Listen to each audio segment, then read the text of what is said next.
got a pretty weird thing to think about at the moment, and that weird thing to think about is population growth. So as that might sound, well, it's probably not odd now. A lot of like, well, conspiracy theorists as they call them. I'd rather call them truth seekers, but whatever. And yeah, concerned scientists and concerned humanists have been going on about population growth for a long time. And it's occurred to me before, but I've just kind of thought of like, I've said before, we're probably going to evolve into, I don't know, a more computerized society. We'll probably optimize resources better. But that doesn't mean that we won't keep growing. And the more we grow, the more resources we'll need. So will the efficiency be affected?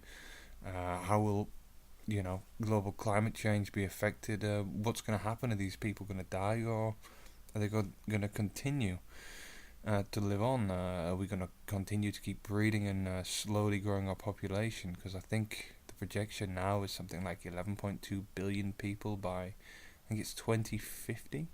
It could be the end. No, I think it is 2050. It's not the end of the century. I think it is 2050. Wow,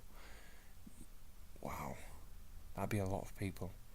I hope there isn't that many people there then, because I think we've got 7.4 billion now, or 7.3 billion, so that'd be a 4 billion increase. There'd be more than half of the people alive now would be alive in 2050.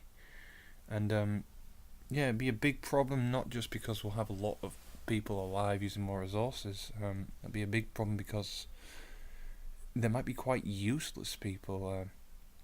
Basically, because obviously, as our population ages and stops dying, they become more and more useless. For example, my grandfather, I think he's 71 or 72, can't do construction work that I can do for very obvious reasons, like he constantly bees himself and he's got a fucking terrible back, terrible health problems, and can barely walk. If you saw him on a construction site, you'd try to slowly lead him away as he harasses members of staff, telling them that he can do it. This is a big problem if we have population growth and we have a massive stagnant population. Another big problem with having this kind of population growth is, as I said, they're going to use a lot more resources, and as well, they'll contribute to pollution worldwide. So I'm thinking that honestly, it's not going to be like this. It's not going to be a thing of I don't know, more and more people coming into the world and less dying. I think that we're going to eventually see a point, I don't know when, where a large amount of people are going to die. But this poses the question, what's going to happen with population growth? So there's I guess there's only like three real venues. The population will continue to grow at this kind of rate and slowly decline year on year, but have a upwards trend basically forever. The population will, I guess there's four options. The population will grow radically and more radically every year, and by 2050, instead of having 11 billion people that's projected, we're going to end up with, like, let's say 15 billion, 16 billion. I don't think that's going to happen, to be honest. And we could slowly climb, and then get to a point where we have, say, 14 billion, 15 billion, and the death birth rate kind of stabilizes, and that's possible. And then the other thing that could happen is the death rate overtaking the birth rate. And I think if this were to happen, it would happen drastically. Let's assume that does happen, because honestly, the only two things I can see happening is either, a massive decline in population and the death rate being higher than the birth rate, or us slowly climbing up. And actually, I don't think we'd stabilize. I think we'll just keep slowly climbing as we colonize other planets. But there's nothing to explore with that option. It's very much the same. We'll just kind of starve off. We'll have less and less resources. People will get useless over time as they get older. That's obvious stuff. It's nothing to worry about. That's You're just going to be looked after and grow old, and there's going to be more people. It's going to be shit, but that's it. But it's more of a concern to me and to you if a large amount of us start dying off because there's too many of us. If we hit either a war or maybe biological how do I say it? Biological warfare, maybe, or I don't know how to say biological components that would kill us, like viruses and stuff like that. I don't know the proper term for it. Anyway, it doesn't matter. Or let's even say it could be something like terrorism, because terrorism's a massive thing on the news, and the things I can see that would kill us off, either we'll get 3D printing down to a really amazing level. We'll be able to 3D print, and then we'll start being able to maybe make molecules or things more specific and smaller, more complex. And this is where I can see people, making biological material, making specific biological material, possibly committing genocide. Now, that would be drastic. It'd be like watching the Black Plague again. This is a possibility. The other possibility is basically climate change or war.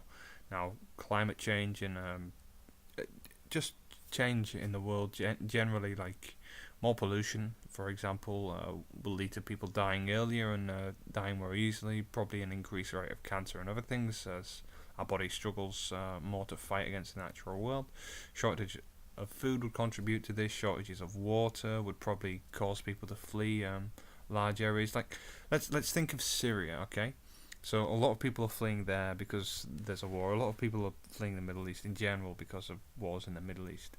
Let's imagine, say, England just suddenly isn't able to get any imported food, right?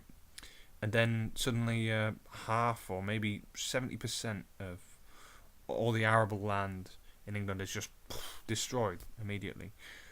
People are going to very quickly starve when there's no food. Once we've raided all the supermarkets, we slowly start putting this land together. We won't have time to become self-dependent. So most of us are going to think, fuck, well, we're going to die if we stay here, so let's not stay here, right?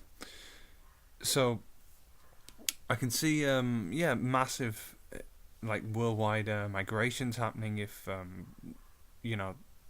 things continue to decline as far as worldwide climate is, if there's more natural disasters.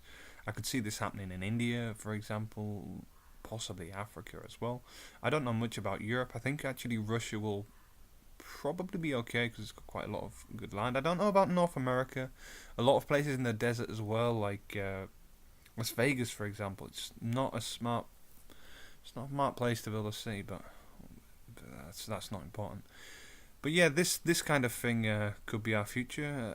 As I say as well, biological terrorism or biological weapons. This could kill specific targeted people. Like, you can make a virus to kill people who are of specific genetic descent, who have specific genetic predispositions. You can kill all the males in the world, for example, or all of the females in the world, or all of the people who are both at once, perhaps. I'm not sure.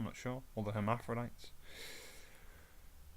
Yeah, it's quite a scary thing to think of. And then the other one, as I said, was terrorism. So things are getting quite extreme and spiraling away at the moment. And we're becoming more peaceful overall, but I wonder if there is something under the surface, like a level where we all decide this is too much and just we accelerate back into some kind of mad warfare or civil warfare or terrorism type thing.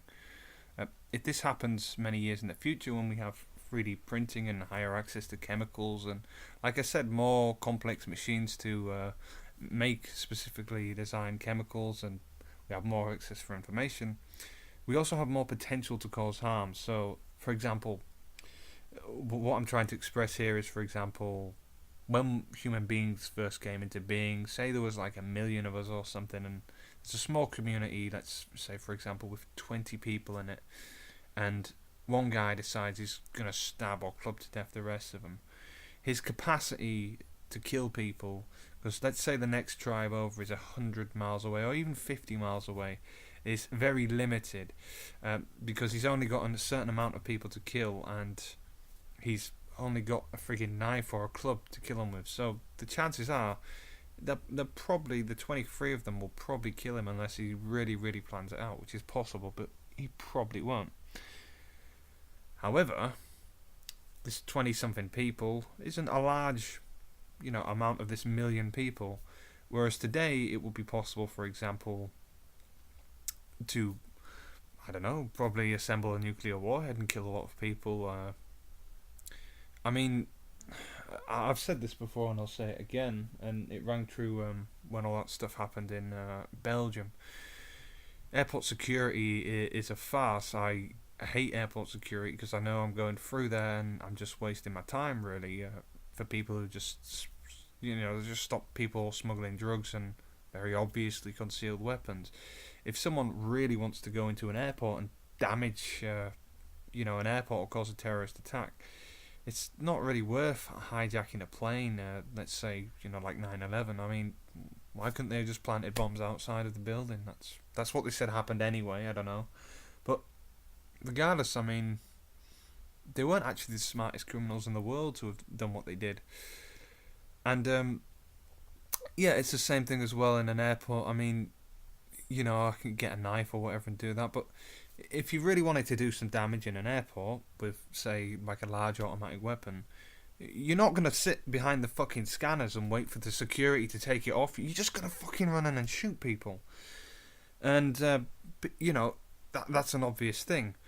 And that doesn't do much damage, but people now with more access to information and more access to, radical networks worldwide, it's much easier now for someone to make a coordinated attack. Like, actually 4 years ago, there were riots in England, the London riots. I think it was 4 or 5 years ago. Could be 6, it was a while back. Look at the big London riots. And that was organised pretty well through Facebook and Messenger. And, yeah, in just a few days, there were millions and millions of people rioting. And that is a coordinated effort. That's something that could not have been done before.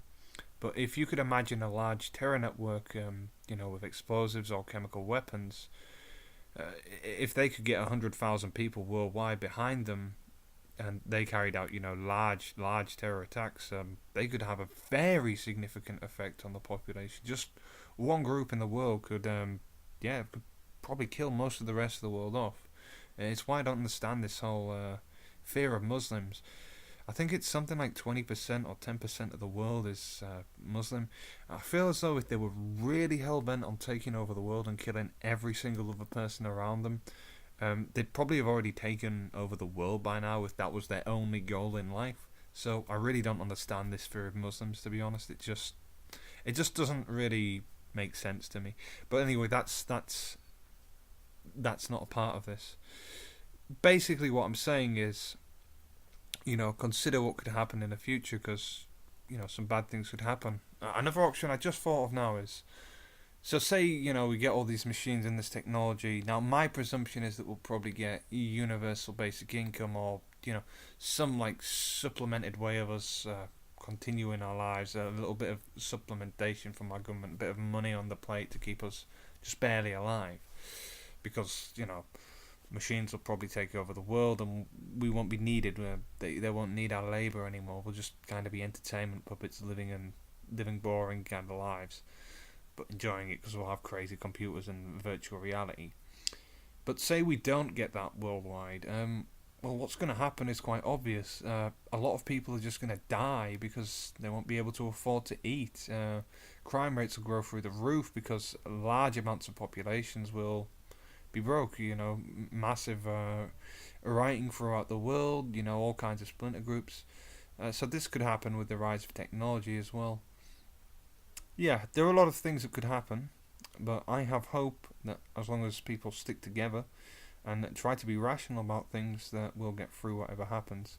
And in all likeliness, it's fun to fantasize about, but in all reality, I think we'll probably just, keep slowly growing and possibly stabilise. I can see a rise in terrorism and a rise in biological warfare happening within my lifetime, but I can't see it being significant enough to drop the birth to death rate in such a way that the death rate is higher than the birth rate. I can't see that happening. I can't see anything that big happening. Anyway, thanks for watching. I hope you enjoyed, and see you next time, maybe, or maybe not.